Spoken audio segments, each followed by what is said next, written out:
Video like जरूर कर लीजिए और ऐसे वीडियो लगातार फ्री में पाने के लिए चैनल को तुरंत सब्सक्राइब कर लीजिए और बेल आइकन को जरूर टैप कर लीजिए ताकि आगे भी सारे वीडियो आपको मिलते रहे। यूट्यूब में फॉलो करते हैं तो प्लीज ये वाला फ्री टेलीग्राम चैनल जरूर ज्वाइन कर लीजिएगा। सारे नोटिफिकेशन सारे अपडेट यहीं पे आते हैं, ध्यान रखिए।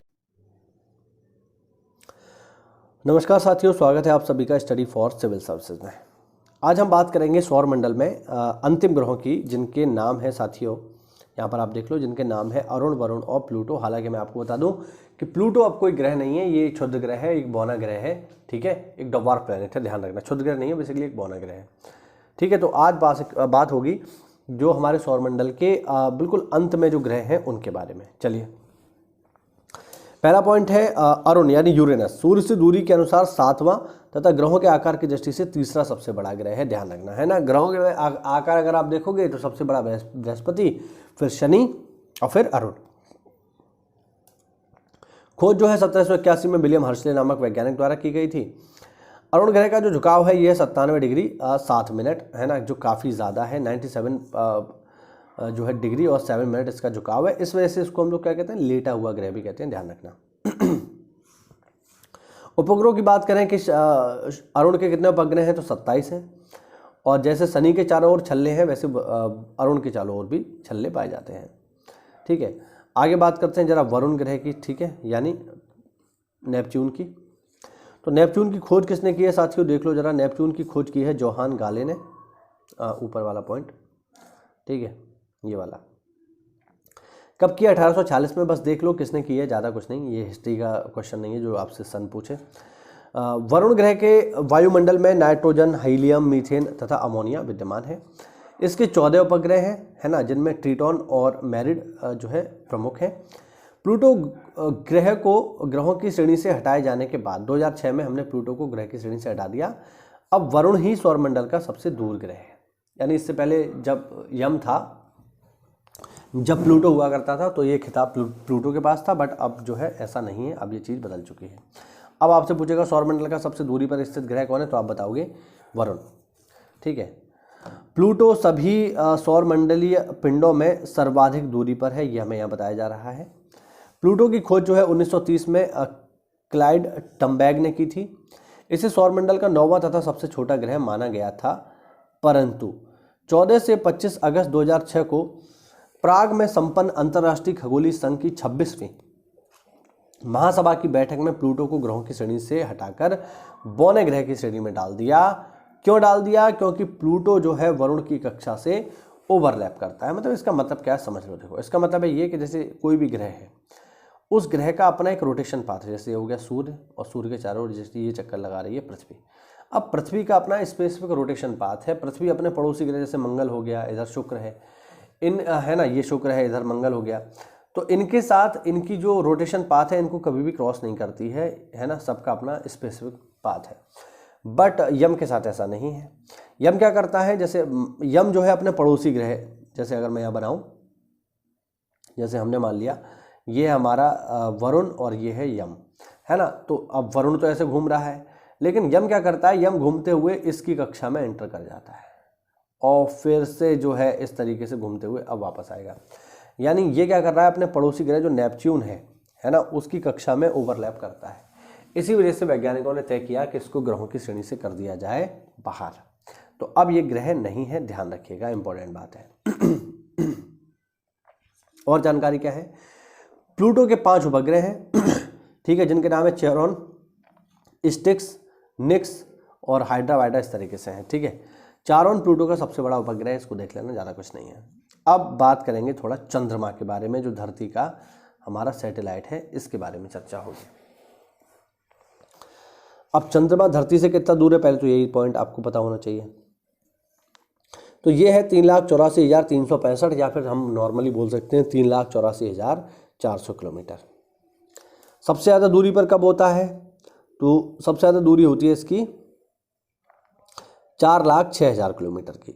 जब चंद्रमा पृथ्वी से सबसे ज़्यादा दूर होता है तो इसे बोलते हैं अपभू, ध्यान रखना, इंपॉर्टेंट बात है, अपभू। और जब चंद्रमा सबसे ज़्यादा निकट होता है पृथ्वी के तो वो दूरी होती है 3,64,000, जिसे बोलते हैं उपभू। ये भी ध्यान रखना, इंपॉर्टेंट बात है, ठीक है। आगे देखो जरा, चंद्रमा के चारों ओर घूमने की अवधि कितनी है? तो सबको पता है 27 दिन 7 घंटे 43 मिनट। और चंद्रमा पर वायुमंडल की बात करें तो वायुमंडल चंद्रमा पर नहीं है। चंद्रमा का व्यास कितना है? 3476 किलोमीटर। ठीक है। और घनत्व की अगर हम बात करेंगे तो पृथ्वी के सापेक्ष है 3.34। ठीक है, मतलब पानी के सापेक्ष, पृथ्वी के सापेक्ष नहीं है। अच्छा, ये इंपॉर्टेंट पॉइंट है कि चंद्रमा की सतह पर दृश्य भाग कितना है? तो ये है 41%, यानी चंद्रमा की सतह से केवल 41% भाग ही दिखता है, बाकी जो शेष हिस्सा है वो हमें दिखाई नहीं देता है। यानी करीब करीब 59 या 60% जो भाग है वो हमें करीब दिखता ही नहीं है, कभी भी वो अदृश्य रहता है। चंद्रमा पर जो सबसे ऊंचा पर्वत है उसको देख लो, उसकी ऊंचाई है 35,000 फीट। और ये कहाँ पर है? ये है चंद्रमा पर। उसका नाम क्या है? इसका नाम है लीबनिट्ज पर्वत। ध्यान रखना, इंपॉर्टेंट है। ठीक है, अब कुछ बेसिक बातें हैं चंद्रमा के बारे में, उनको देख लो जरा। ठीक, जैसे क्या, जब चंद्रमा एवं सूर्य के बीच में पृथ्वी आ जाती है तो इस घटना को क्या कहते हैं? हम लोग चंद्र ग्रहण कहते हैं। ठीक है, ध्यान रखना, जब चंद्रमा और सूर्य के बीच में क्या आ जाए?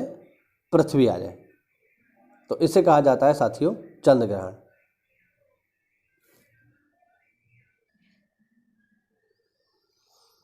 आगे देखो, चंद्रग्रहण का प्रकार तथा उसकी लंबाई चंद्रमा की सापेक्षिक स्थितियों तथा उसके कक्षीय पथ पर निर्भर करती है।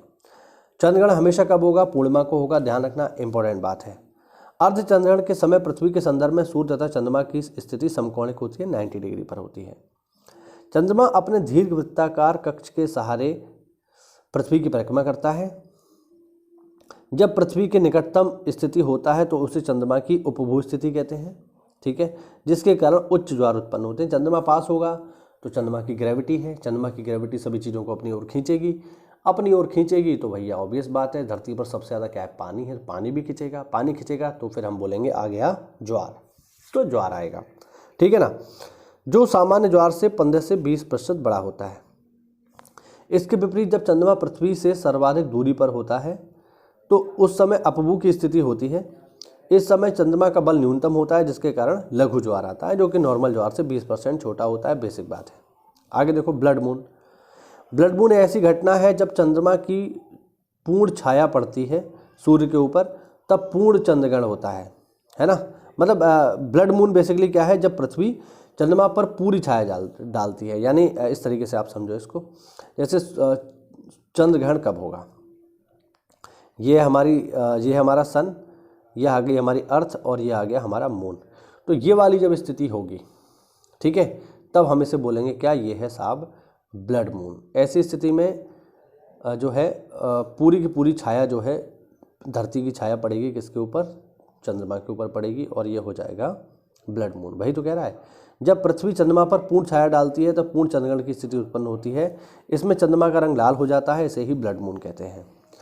अच्छा, अब बात करें ग्रेविटी की, तो ग्रेविटी कितनी है? तो ग्रेविटी है धरती की 1/6। इसीलिए पृथ्वी से चंद्रमा तक लाने पर किसी वस्तु का भार घटकर उसके भार का 1/6 रह जाता है। यानी अगर किसी व्यक्ति का वजन धरती पर 60 किलो है, अगर आप उसे लेके गए चंद्रमा पर तो वो 10 किलो का ही हो जाएगा, यानी 60 का रह जाएगा केवल 1/6, तो 10 किलो ही रह जाएगा, बाकी सब समाप्त हो जाएगा।